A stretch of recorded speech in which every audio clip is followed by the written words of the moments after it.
de ce type de reproduction a créé de la diversité. Nous avons vu que les enfants issus d'une reproduction sexuée, plus généralement les descendants issus d'une reproduction sexuée, sont tous différents les uns des autres et sont aussi différents d'ailleurs de leurs parents. La reproduction sexuée donc crée de la diversité.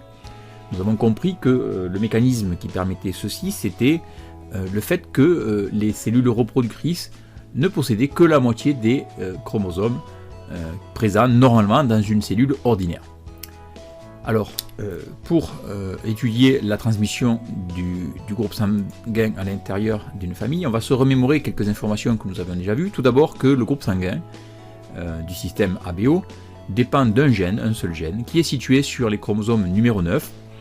Donc, vous avez une illustration ici de ces chromosomes, vers ici, vers le bas donc du bras long des chromosomes. Vous vous rappelez qu'un chromosome est constitué d'une partie supérieure ici, un bras court ici, le centromère qui est par ici, et ici un bras un peu plus long.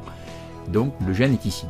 Donc un gène qui est situé sur les chromosomes numéro 9, et ce gène existe sous 3 versions différentes. Les 3 versions étant la version A, B et 0. Les deux premiers allèles, les deux premières versions, A et B, sont des allèles dominants. A et B sont des allèles dominants. Le dernier ici, l'allèle 0, est un allèle récessif.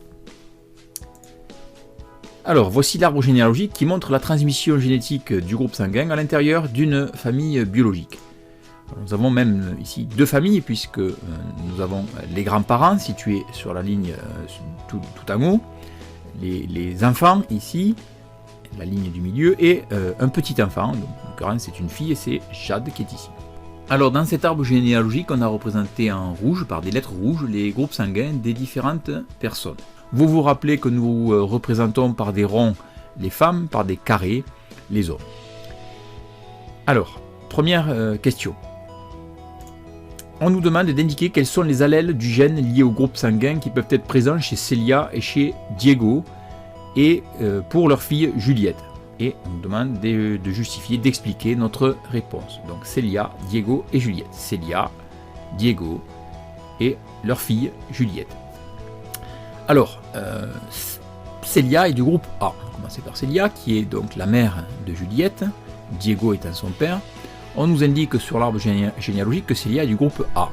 On peut être du groupe A de 2 façons, avec 2 combinaisons d'allèles. Rappelez-vous, puisque c'est un allèle dominant, on peut tout simplement être du groupe sanguin A en ayant 2 fois le même allèle sur les chromosomes numéro 9. Les deux chromosomes portent les mêmes allèles. Mais on peut aussi obtenir le groupe sanguin A en ayant un allèle A sur un des 2 chromosomes 9 et l'allèle 0 sur l'autre chromosome numéro 9.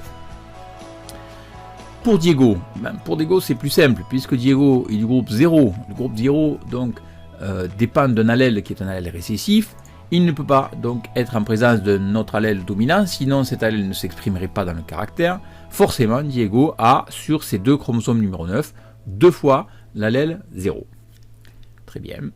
Passons à leur fille Juliette qui est du groupe A. Alors, groupe A, eh bien, c'est le même cas de figure que pour Célia. Elle peut donc être avec 2 allèles identiques, 2 fois A et A sur les 2 chromosomes numéro 9, ou elle peut être avec un allèle A et un allèle 0.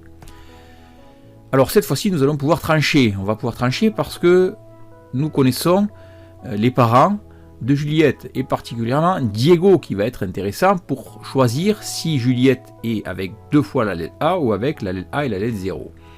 Puisque son père possède 2 allèles 0, eh bien, il ne peut donner pour créer le spermatozoïde qui va être à l'origine de sa fille uniquement que des spermatozoïdes avec l'allèle 0. Forcément, Juliette possède au moins un allèle 0, et donc on va supprimer cette possibilité. Elle ne peut pas avoir 2 allèles A.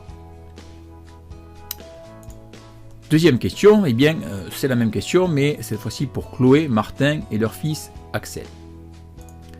Chloé, Martin et leur fils Axel, qui a une sœur qui est Manon. Alors, on s'intéresse donc d'abord à Chloé. Chloé est du groupe AB. Le groupe AB, c'est facile, elle a forcément, sur un des 2 chromosomes 9, l'allèle A, sur l'autre chromosome 9, l'allèle B. Pas d'autre possibilité pour être du groupe AB. Martin est du groupe A, c'est un peu le même cas de figure que pour Célia, donc on peut être du groupe A en ayant 2 fois l'allèle A un allèle A sur chacun des deux chromosomes 9 ou en ayant l'allèle A et l'allèle 0, puisque l'allèle 0 est récessif, il ne s'exprime pas, et donc on obtient dans le phénotype, c'est-à-dire dans le caractère, le groupe sanguin A. Concernant Axel, eh bien, étant donné qu'on nous dit qu'il est du groupe B, il peut être du groupe B avec deux allèles identiques, 2 fois B, ou avec l'allèle B et l'allèle 0. Peut-on trancher ici pour Axel? Quelles sont les informations que nous possédons? Eh bien, ce sont les informations sur ses parents. Chloé, sa mère, possède l'allèle A et l'allèle B. Elle va donner des ovules avec certains auront l'allèle A, d'autres l'allèle B. Est-ce que la cellule œuf à l'origine d'Axel possédait un allèle A? Non. Donc forcément, Chloé a donné un allèle B. Ça ne m'aide pas beaucoup. Je vais regarder Martin. Martin, il peut avoir deux allèles A ou un allèle A et un allèle 0. Il va donc donner des spermatozoïdes qui auront un chromosome numéro 9 porteur de l'allèle A ou d'autres spermatozoïdes avec un seul chromosome numéro 9 porteur de l'allèle 0. Rappelez-vous que les cellules reproductrices, que ce soit les spermatozoïdes ou les ovules, ne possèdent qu'un seul chromosome de chaque paire.